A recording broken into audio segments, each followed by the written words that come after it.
sabe quem é o Pai a não ser o Filho, e aqueles a quem o Filho quiser revelar. Então ele se voltou para os seus discípulos e lhes disse em particular: felizes são os olhos dos que veem, do que vocês veem. Pois eu lhes digo que muitos profetas e reis desejaram ver o que vocês estão vendo, mas não viram, e ouvir o que vocês estão ouvindo, mas não ouviram. Amém? O Espírito Santo fala conosco nessa noite, nos dá entendimento da tua palavra em nome de Jesus. Amém. Jesus, ele dispersa 72 pessoas. E nós entendemos que os discípulos de Jesus, em sua grande maioria, eles tinham como homens, pessoas do sexo masculino. Jesus desperta esses homens e manda eles irem por todas as cidades.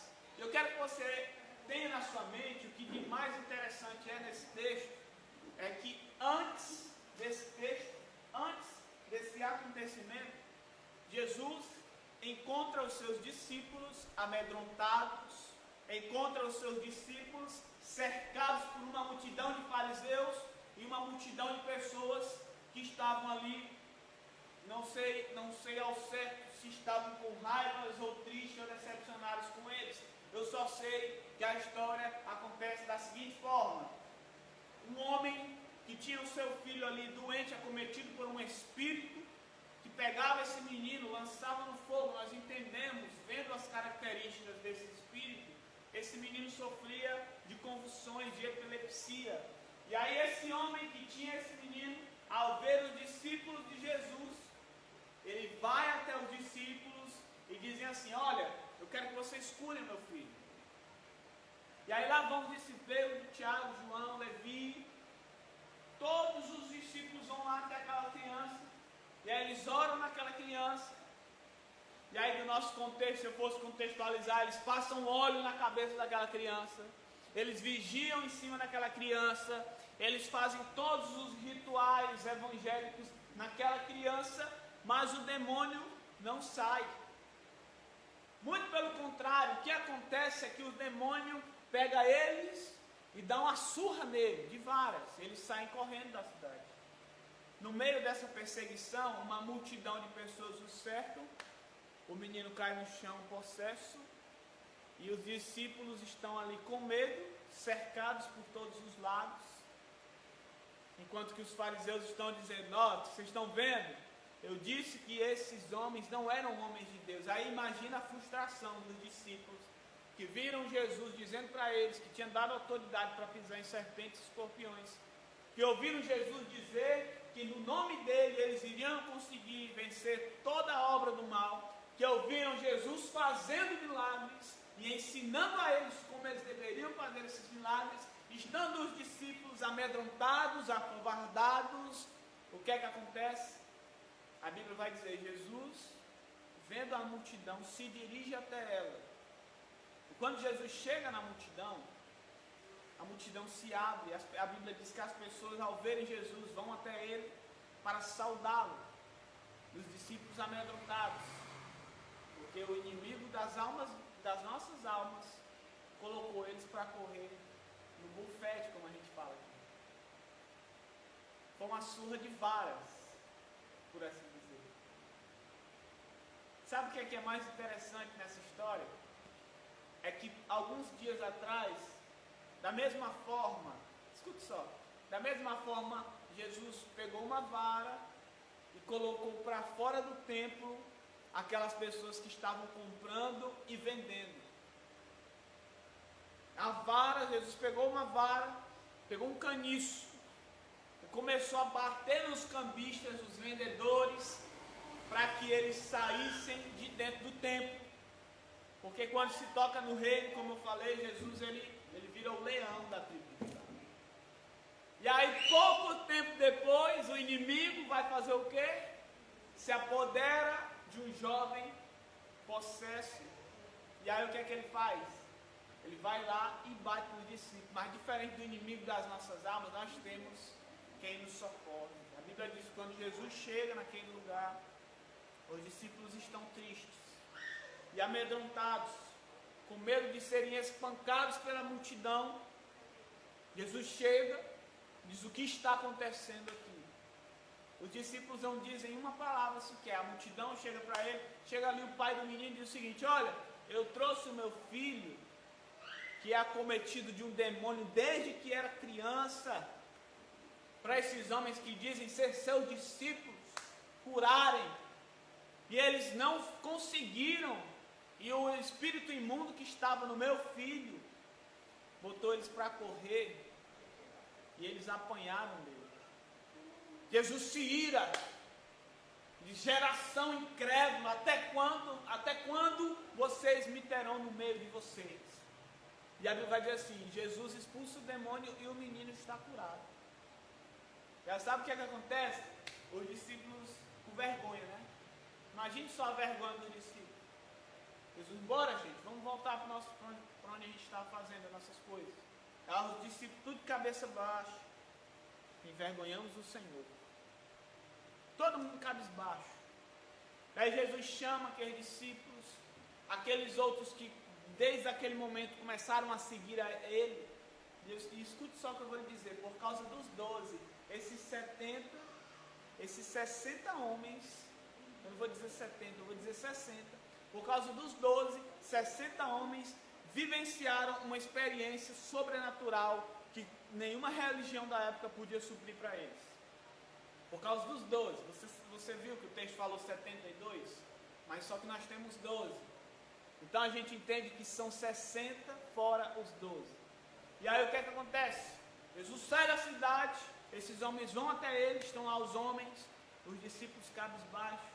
Ele olhando para os discípulos diz o seguinte: eu dou a vocês autoridade para pisar em serpentes e em escorpiões e em toda obra do maligno. E eu quero que vocês se dividam de 2 em 2 e que vocês vão por todas as cidades. E aí ele dá a instrução: se você entrar na cidade, a cidade ela receber vocês, vocês vão abençoar essa cidade, vocês irão abençoar as famílias dessa cidade. Mas se da mesma forma vocês entrarem em uma cidade e essa cidade não receber vocês, e essa cidade não abençoar vocês, elas não estarão me recebendo. E no dia do juízo eu terei mais misericórdia de Sodoma e Gomorra do que eu terei dessa cidade. E aí os 70 saem, imagina os 60 indo na frente, disparado, e os 12 de 2 em 2, de cabeça baixa. Jesus ficou sentado olhando. Ele fica em cima de uma montanha, em cima de um lugar alto, vendo por onde eles iam percorrendo as cidades. Demora pouco tempo, eles voltam e eles vão prestar o relatório daquilo que eles fizeram, com a autoridade que Jesus lhe deu, aquilo que eles fizeram. E aí um chegou e disse: Senhor, até os demônios, vocês estão vendo? Os discípulos não expulsaram demônio, mas eu expulsei demônio. Vocês estão vendo? Os discípulos não curaram aquele jovem, mas eu curei. Vocês estão vendo? Os discípulos não fizeram isso, mas eu fiz. E lá vem os discípulos. Os discípulos vivenciaram isso também. Mas diferente disso, os 60 chegaram e disseram: vocês estão vendo? Olha, eu curei uma pessoa que estava assim. Eu expulsei uma pessoa que estava com demônio. E os discípulos falaram. Sabe o que é que Jesus diz? Vocês não devem se alegrar com essa cura, com esses milagres que vocês fizeram. Vocês devem se alegrar se o nome dessas pessoas estão escritos no livro da vida ou não.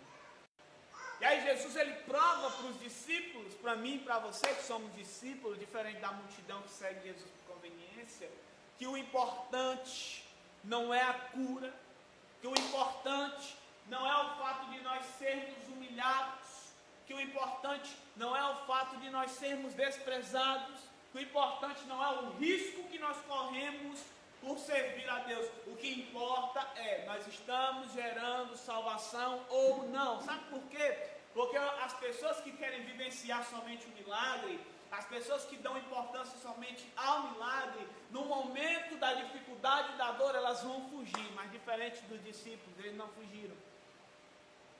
Quando eles viram que eles não conseguiam expulsar aquele demônio, ao invés deles fugirem, não, eles ficaram ali, eles apanharam daquela criança. Deu tempo de uma multidão cercar eles, E Jesus chegou até eles. Por quê? Porque quando nós entendemos quem nós somos e a responsabilidade que nós temos com Jesus, nós não estamos dispostos a pegar no arado, olhar para trás e ir embora. Você vai ver que discípulo de verdade se alegra quando o Senhor opera milagres e maravilhas no seu povo. Mas a maior alegria de um discípulo de Jesus é ter a certeza de pessoas tendo seus nomes escritos no livro da vida.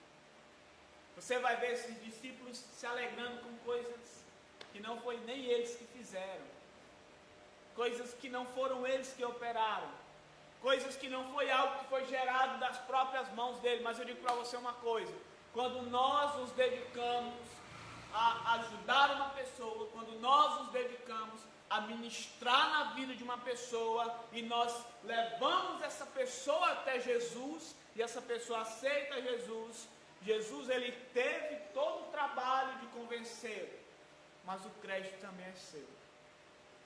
Diferentemente de Jesus me dar autoridade de eu dizer assim: olha, você vai sair, você vai ser curado, Jesus curar. É uma obra que ele faz diretamente. Mas participar da salvação de uma pessoa é algo que cada um de nós podemos participar. Mesmo que nós sejamos o mais fraco dos discípulos, mesmo que algumas vezes nós passamos por dificuldades onde as pessoas nos cercam, nós ficamos amedrontados, nós somos, como diz o apóstolo Paulo, de todos os lados nós somos pressionados, mas não desamparados, abatidos, mas não destruídos, trazendo sempre em nosso corpo o morrer de Jesus, para que a vida de Jesus também seja manifestada em nós, para que nós opere a morte, mas naqueles que estão sendo salvos a vida. Isso são discípulos de verdade. Muita gente se engana, pensa que ser discípulo de Jesus é simplesmente aceitar Jesus e fazer parte da igreja. Os discípulos de Jesus sabem o que é importante. Os discípulos de Jesus sabem o que é que vem primeiro. E o que é que vem primeiro? O que é que vem primeiro? O que vem primeiro é o meu trabalho? O que vem primeiro é a minha comodidade? O que vem primeiro é a minha vontade? A Bíblia diz: o que vem primeiro é o quê? Buscar em primeiro lugar o reino dos céus, e essas coisas lhe serão acrescentadas. Os discípulos de Jesus sabem o que deve vir primeiro. E se o reino não vir primeiro, alguma coisa de errado está acontecendo. Se o reino não vem primeiro na minha e na sua vida, alguma coisa de errado está acontecendo. Mesmo que para isso nós tenhamos que passar por situações envergonhosas como essa que esses discípulos passaram, mas os discípulos de Jesus, eles não abandonam o seu ministério. Eles estavam naquele momento cercados por uma multidão, apanhando de um jovem, porque eles amavam a Jesus. E mesmo tendo estado tristes, tão tristes, por não conseguirem fazer aquilo que, imagine só, eu imagino nós como filhos, e Deus como nosso Pai, e aí a gente faz uma coisa, a gente diz assim: não, eu vou fazer isso aqui, porque se eu fizer, o Deus, meu Pai, Ele vai gostar muito, eu vou agradar muito a Ele. E aí a gente vai, tenta fazer, só que a gente não consegue. O que é que acontece? A gente se frustra, a gente fica triste, a gente fica cabisbaixo. E aí o que é que acontece na nossa vida? A gente pensa que o nosso Pai, Ele vai nos julgar e dizer: olha, você não conseguiu fazer. Mas o nosso Pai Celestial, irmãos, Ele não age dessa forma. Quando você tenta fazer alguma coisa para Deus, mesmo que você não consiga, se você fizer com toda a força do seu coração, Ele recebe o teu louvor, Ele recebe a tua oferta, Ele recebe a tua dedicação, Ele recebe o teu zelo, Ele recebe aquilo que você está dando para Ele. Diferentemente de tudo aquilo que o mundo nos ensina. Como discípulos de Jesus, que nós possamos fazer igual a esses homens. Não os 60, que foram até Jesus porque queriam viver o sobrenatural, mas como os 12, que estavam com Jesus, porque sabiam que Ele era o próprio sobrenatural, e que estar com Ele já era o suficiente, mesmo que isso viesse fazer com que eles passassem por alguns momentos difíceis. estar com o Senhor é melhor do que tudo. E não vai ser algumas coisas que irão nos tirar da presença de Deus. Não vai ser essa doença que vai nos tirar da presença de Deus. Não vai ser o medo que vai nos tirar da presença de Deus. Não vai ser os anseios do amanhã. Não vai ser os açoites, como diz o apóstolo Paulo, lá em Coríntios, capítulo 6. Vai dizer assim, olha, nós somos experimentados na vigília do trabalho, nos açoites. Para muitos estamos mortos, mas vivos. Para muitos sendo enganadores, mas sendo honrosos. Para muitos nós estamos pobres, mas enriquecendo a muitos. Que nós sejamos como verdadeiros discípulos de Cristo. Não parando de querer seguir a Jesus por aquilo que Ele pode nos oferecer. Mas por aquilo que Ele já fez. Que foi se entregar por nós. Levar a nossa cruz. E nos oferecer a vida eterna, da qual de forma alguma nós podemos perder. Que nós possamos ser verdadeiros discípulos de Jesus. Não fazer parte da multidão, mas fazer parte dos poucos que se dedicam a vivenciar o reino na vida das pessoas. O que vem primeiro é o reino. Amém? Vamos orar. Senhor, que o teu reino venha sobre nós.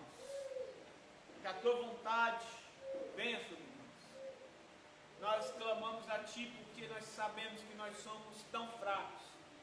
Nós sabemos, ó Deus, que nós não temos o poder necessário, nós não temos os recursos necessários para fazer algumas coisas que nós até queríamos fazer. Mas nós também sabemos que quando nós estamos em algumas dificuldades, o Senhor vai até nós. E o Senhor ministra em nós que nós podemos conseguir, que a nossa fé pode ser maior, que a nossa vontade pode ser maior. Por isso nos ensina a sermos discípulos, verdadeiros discípulos. Discípulos que buscam em primeiro lugar o teu reino e a tua justiça, e esperando no Senhor que as demais coisas vão sendo acrescentadas. Em nome de Jesus, é isso que eu te peço. E por fé eu te agradeço. Amém? Graças a Deus. Amém. Glória a Deus. Irmãos, terça-feira, culto de oração. Vai estar na direção do irmão Emerson. Amém, irmão Emerson? Quinta-feira, culto de doutrina. Eu estarei à frente do culto de doutrina. Sábado, nós vamos ter aí um momento. Escute só. Sábado, nós vamos ter aí o segundo sábado do mês. E eu falei com os irmãos que no mês de agosto nós iremos ter uma mudança nas nossas atividades. Sábado, aqui na igreja, nós vamos ter um momento com crianças. Nós vamos ter uma atividade com crianças. E domingo, pela manhã, às 9 horas da manhã, das 9 às 10h30, nós vamos ter a nossa EBD. Agora sim, Escola Bíblica Dominical, que vai acontecer no domingo. E às 7 horas da noite, nós vamos ter o nosso culto de louvor e adoração, na direção da missionária Luana. Então, sábado agora, trabalho com as crianças. No outro sábado, nós vamos ter o trabalho com os adultos, os homens.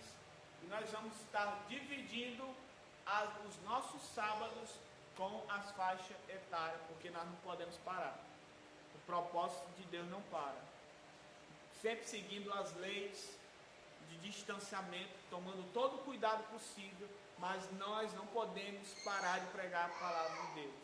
Nós vemos aí missionários por todas as cidades, trabalhando com crianças, com jovens, e nós aqui parados. Nós não podemos parar, nós devemos continuar para fazer a vontade de Deus.